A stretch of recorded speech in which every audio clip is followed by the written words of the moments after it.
Hi friends, today I want to share with you just a story about my childhood and how I felt like I didn't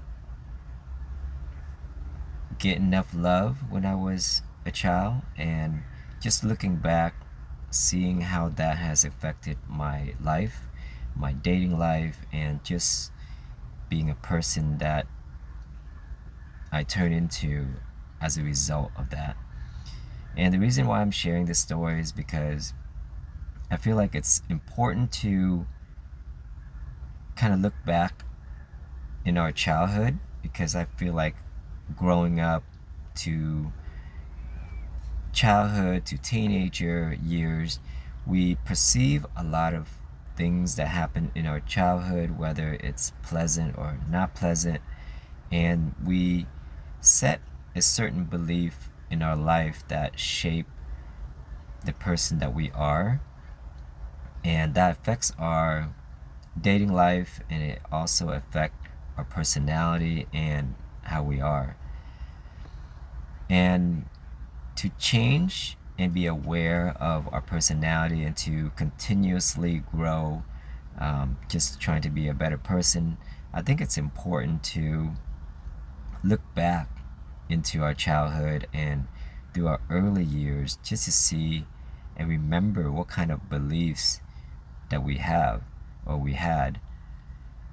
Because sometimes when we are young and we perceive certain things, whether we were loved or abused or not enough love, as we grow older, as we become parents, or just through observation, our beliefs change. We don't think the same as what we when we were growing up, because we didn't have enough information. But knowing things today, but sometimes we don't reconcile that difference, we don't change those beliefs. And I believe that it's healthy to look back and just acknowledge what the difference is, and that will give us the space to give us a chance and a choice to make that change within ourselves.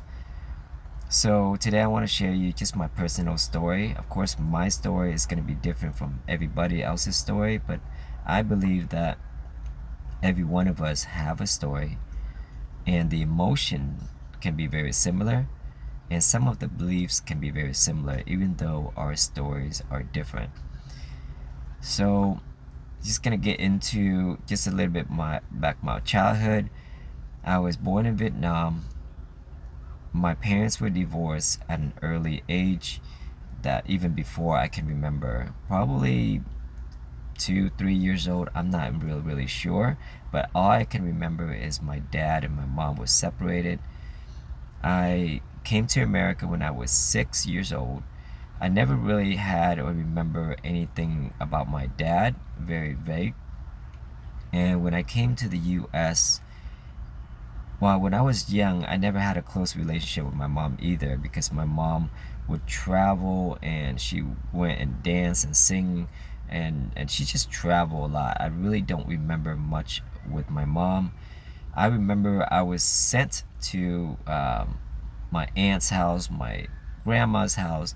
I don't remember a lot of experience with my mom before 6 years old.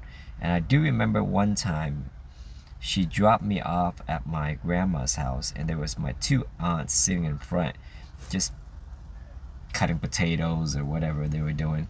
But my mom dropped me off and she ran away. And I don't remember a lot of memories, but I remember that very clearly, and I think it was traumatizing. She just ran away, and I just crying and busting my eyes off. It was just really hurtful, and my two aunts were just sitting there. Yeah, I don't remember a lot, but I do remember that specifically. Like, my mom ran away from me, and just asking for uncles and aunts, to come to find out that my mom sent me around to my grandma's, to my uncles. So no really deep relationship with my dad, and no, not a lot of memories with my mom. And when we got to the US, she worked a lot and she dated a guy for a while, and then she worked a lot, so I don't see her a lot either. So there's still not a close relationship. She remarried with a man that had two stepson that was older than me, and he said to call him dad, so I did.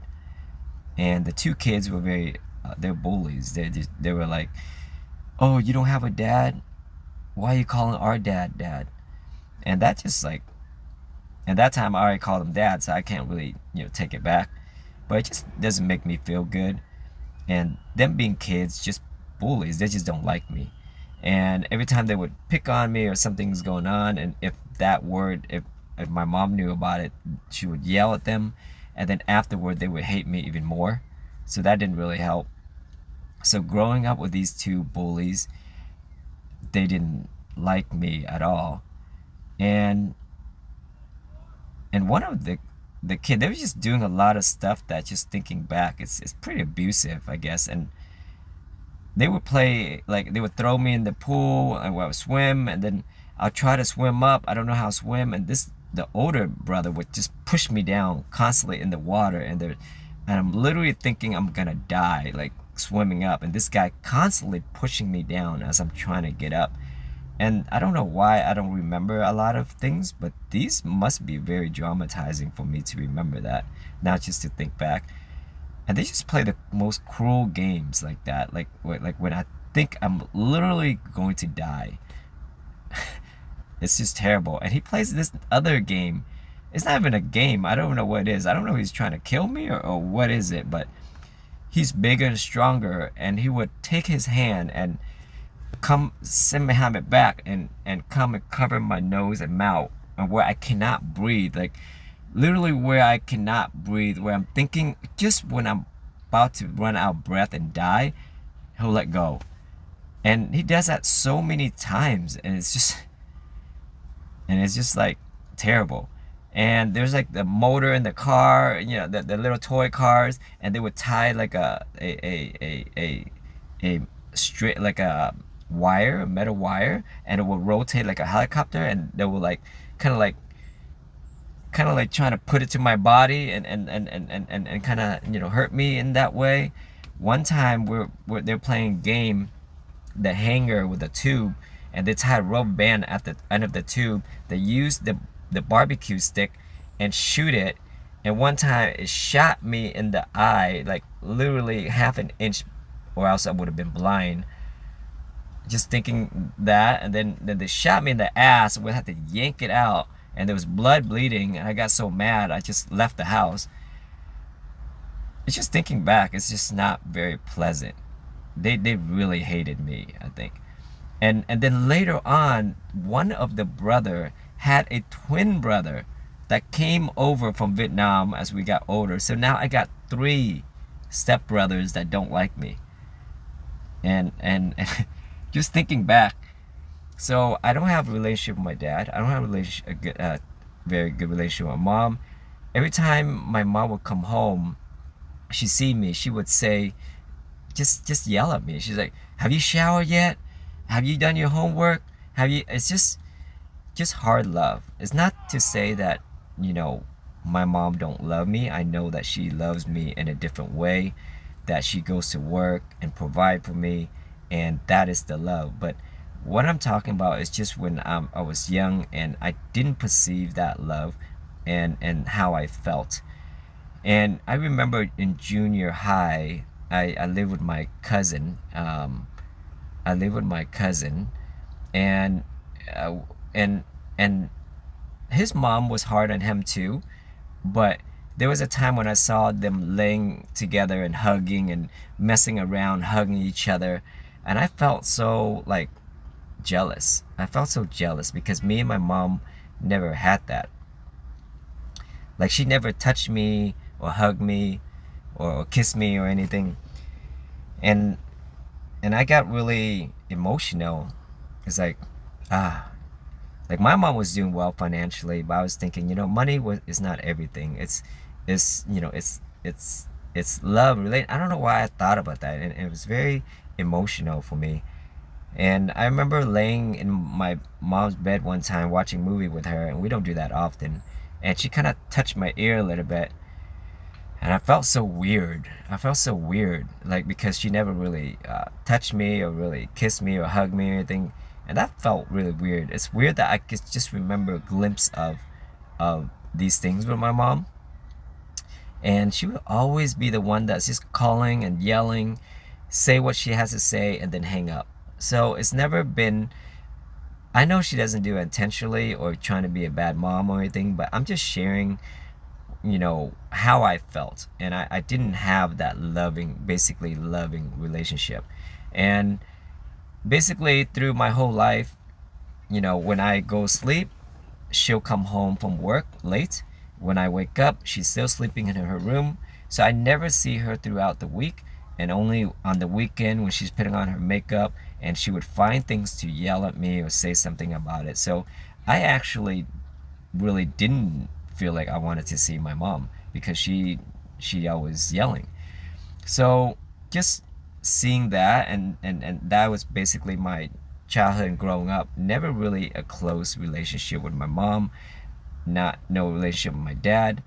I have stepbrothers that hate me, and I was very independent. My happiness was ever since junior high just to take my bike, go out on the weekend, have $20 in my pocket, go to the arcade and play games by myself the whole day. And then when I get hungry, I go to the McDonald's right next to it. I eat by myself, and that was my happiness. And that was ever since junior high or young age. I was just comfortable by myself, and I think what that has done for me is just being comfortable by myself. And I think that has taught me that lesson is to be comfortable by myself and just to grow and just be more loving to myself. And that's what the most that I got out of that. And with my first girlfriend when I was 16, and I found that I was doing this thing where I intentionally get mad about something small, and I want to see and make me feel better. So, and then when she doesn't, I would get even more mad. It's like I don't know why I did that for a while. I kept on doing that. Like I wanted that person to make me feel better. And I remember 2 years later when we dated, when we're near breaking up or so, I remember I finally realized why I was doing that, and I called her out to tell her. I said, I have to tell you something. Come out and see me. And this was at a young age, and I don't know how this came to me, but this was the first time that I kind of observed something and kind of realized something. Basically, I told her that the things that I do and the things of why I get mad and I expect you to make me feel better, and I keep on doing that. I know why now. I know why I do that. And it's because I never had this love when I was younger, and I felt like the one that I love, my girlfriend, I dump all this responsibility onto you, and I expect you to make me feel better. I expect you to make everything all right and know when I'm sad and to make me feel better. And that is not the right approach, because two people should be complete already and to share good times and be together. You cannot expect one person to make up for everything that you know been missing, because the chances are that they themselves don't even know what's wrong with them. So the likelihood of them knowing what's wrong with you, it's not gonna work. They're barely trying to figure out what's going on with themselves. So even at a younger age, I see the effects of what happened in my childhood and how it affected my relationship later on. So that, because I realized that, and I changed for the better.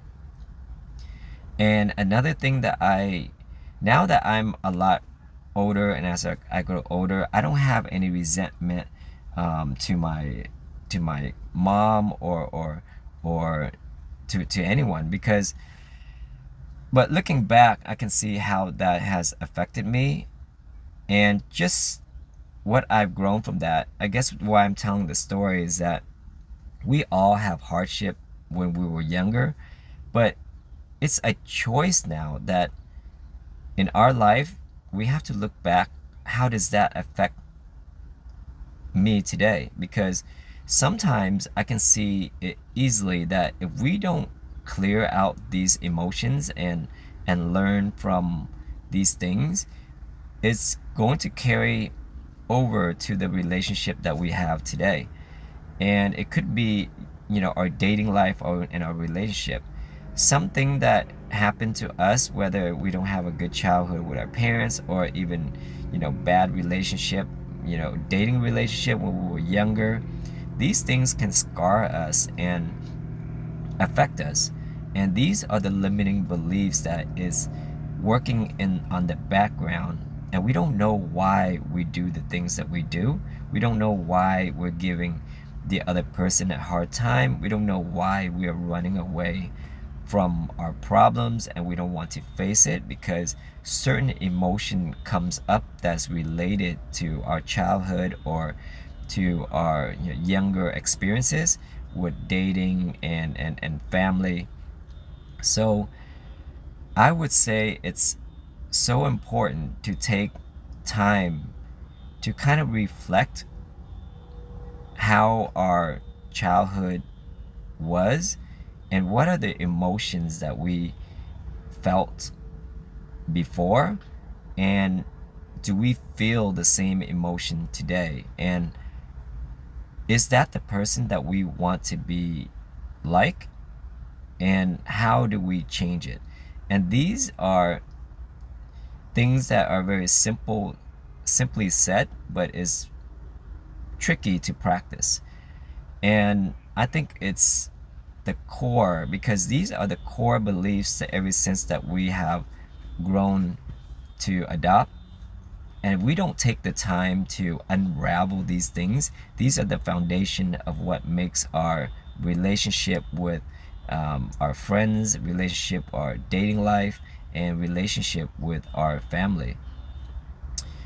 So just natural human being, we tend to forget the these sad moments. We tend to forget the things that are not happy in our life, but they're buried under there, and they still left a scar and limiting beliefs that is somewhat has a big impact and control in the way that we see things, the way that we see friendship, dating, life overall. So that's why I want to share this with you, and I know that you have a story of your own, and I hope that you can relate any part of of my story. And I would love to hear what are some of your story, and what are some things that you realize or you have changed. I'd love to hear your story. Thank you for taking the time to listen to my story, and I hope to see you in the comments, and I'll see you very soon.